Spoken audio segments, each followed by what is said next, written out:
தருமபுரி சட்டமன்ற தொகுதி தேமுதிக வேட்பாளர் இளங்கோவன் வீடு வீடாக சென்று பொதுமக்களிடம் வாக்கு சேகரித்தார். மாதேமங்கலம், வெங்கட்டம்பட்டி, குட்டூர், தன்னம்பம்பட்டி, கன்னியானூர், பொன்னம்பட்டி, அம்பேத்கர் நகர் உள்ளிட்ட பகுதிகளில் மக்களை நேரில் சந்தித்து வாக்கு சேகரிப்பில் ஈடுபட்டார். அவருக்கு பெண்கள் ஆரத்தி எடுத்து உற்சாக வரவேற்பு அளித்தனர்.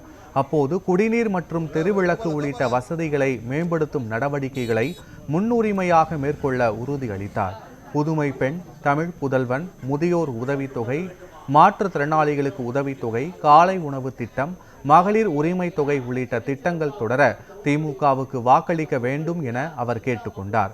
முரசு சின்னத்தில் வாக்களித்து பெருவாரியான வாக்குகள் வித்தியாசத்தில் வெற்றி பெற செய்ய வேண்டும் என கேட்டுக்கொண்டார். அவருடைய ஆதரவு பெற்ற சின்னம்